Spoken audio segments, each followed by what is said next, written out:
আমি 18-19 বছর আগে একটা মসজিদে গেছিলাম ইন্টারভিউ দেওয়ার জন্য, আরো বেশি হবে 20 বছর আগে। ঢাকার একটা মসজিদে গেছিলাম ইন্টারভিউ দেওয়ার জন্য।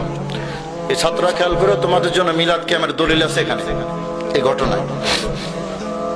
তো 4 জন আমার ইন্টারভিউ নিচ্ছে।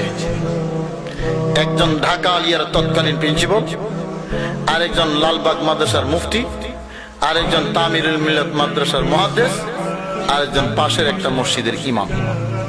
7 জন ক্যান্ডিডেট, 33 জন। আমি হলাম সর্বশেষ। 20 বছর আগে আমার দাড়ি সামান্য মাত্র উঠছে, বাচ্চা গেলাম সাহস করে মসজিদের ইমামতির ইন্টারভিউ দেওয়ার জন্য। সর্বশেষ ক্যান্ডিডেট আমি। গেলাম, বসলাম। আমার জিজ্ঞেস, আপনার নাম কি? নাম কইলাম। কি করেন? আমি বললাম আমি মাস্টারি করি। কোথায়? কাদেরিয়া তৈবে মাদ্রাসায়। তো বললেন, ও আপনারা তো অন্যরকম। ও আপনারা তো। আমি বললাম, হুজুর অন্যরকম মানে সব ঠিকই আছে। হয় না, আপনারা তো মিলাদ পড়েন। আমি বললাম, হ্যাঁ হুজুর পড়ি তো। মিলাদ কোথায় আছে? আমি বললাম কোরআন শরীফে আছে। সুবহানাল্লাহ বলবেন না? বুঝতেছো ছাত্রদের জন্য কেন বলতেছি এটা? মিলাদ কোথায় আছে? কোরআন শরীফে আছে। এখন হুজুর তো আশ্চর্য হয়ে গেলেন, কি কোরআন শরীফে মিলাদ আছে? আমি বললাম হ্যাঁ কোরআন শরীফে আছে। বললো কোথায় আছে? আমি বললাম ইয়া আইয়ুহাল্লাযীনা আমানু সাল্লু আলাইহি ওয়া সাল্লিমু তাসলিমা। সুবহানাল্লাহ। মুখস্থ আছে তো? এই আয়াত মুখস্থ আসেনি? এই তো মিলাদ আছে। এখন ঢাকা আলিয়ার প্রিন্সিপাল ওই একাই কথা বলতেছে, বাকিরা নীরব। আর ওইদিকে কমিটির 10-15 জন আছে, দুই দিকে বসা। তো উনি বললেন, এখানে তো দুরুদের কথা না আছে, মিলাদের কথা কোথায় আছে? বলে না তারা, এখানে তো দুরুদের কথা না আছে, মিলাদের কথা কোথায় আছে? আচ্ছা বাবা, তোমারে কইলাম এটা একটু বাড়াই দেওয়ার জন্য, তুমি কমাই কেন দিলা? আমি কিন্তু টের পাচ্ছি তুমি কমাচ্ছ, যে একটু বাড়াইয়া দাও। আমি তো দুর্বল মানুষ, বড় হয়ে গেছি। এখন বললাম এখানে তো দরুদের কথা না আছে, মিলাদের কথা কোথায় আছে? তা আমি বললাম হুজুর নামাজের কথা কোরআন শরীফে আসেনি।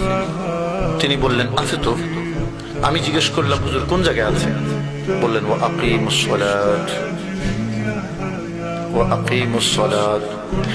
আমি বললাম হুজুর এখানে তো সালাতের কথা না আছে, নামাজের কথা কোথায় আছে? তো তিনি বললেন সালাতেই নামাজ, সালাতেই। আমি বললাম হুজুর দুরুদই মিলাদ। সুবহানাল্লাহ বলবেন না? জবাবটা সুন্দর হয়েছে না? সালাতেই। আমি বললাম দুরুদই। এখন তো জবাব নেই। বললাম, তিনি বললেন আবার যে তা আপনারা তো দাঁড়াইয়া পড়েন, দাঁড়ানোর কথা কোথায় আছে? আমি বললাম হুজুর কোরআন শরীফে আছে। সুবহানাল্লাহ। কোথায় আছে? এই ছাত্ররা বলো কোথায় আছে? তো জিজ্ঞেস করলেন কোন জায়গায়? আমি বললাম ইয়া আইয়ুহাল্লাযীনা আমানু সাল্লু আলাইহি ওয়া সাল্লিমু তাসলিমা। সুবহানাল্লাহ। হুজুর এখানে আছে দাঁড়াইয়া পড়ার কথা। বললেন এখানে তো দরুদ শরীফ পড়ার কথা না আছে, দাঁড়াইয়া পড়ার কথা তো নাই। দাঁড়াইয়া পড়ার কথা নাই। সাধারণ মানুষ তো ঠিকই মনে করবে যে হ্যাঁ এখানে তো দাঁড়ানোর কথা নেই, এখানে তো দুরুদের কথা না আছে। জবাব শুনেন। আমি বললাম হুজুর তো কেমনে পড়বো? বসে পড়বো।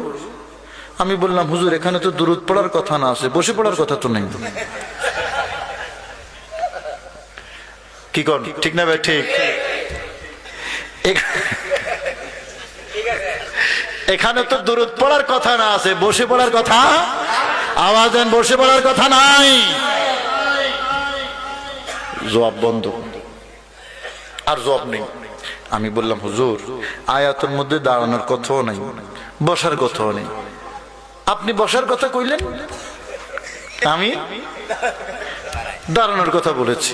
তো নাইয়ের মধ্যে আপনি যদি বসার কথা বলতে পারেন, নাইয়ের মধ্যে আমি দাঁড়ানোর কথা বলতে পারি না? যেই দলিলে আপনার বসা যায় এই একই দলিল আমার কথা কয় না, আমার দাঁড়ানো যায়। আবার আটকাইল, কয় না আপনারা তো এভাবে পড়েন, নামাজের মতো হয়ে গেল না, নামাজের মতো হয়ে গেল না, এটা তো একমাত্র আল্লাহ, নামাজ কার?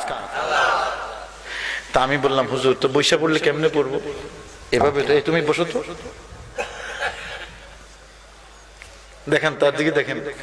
আমি বললাম হুজুর আপনি তো বৈশা পড়ার পক্ষে, তো বসে যদি পড়ি এভাবেই তো পড়বো, এটা নামাজের মতো হইল না?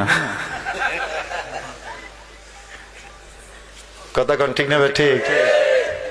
বাস এই লাস্ট কোশ্চেন, লাস্ট আনসার, এরপরে সাইলেন্ট, ফুললি সাইলেন্ট।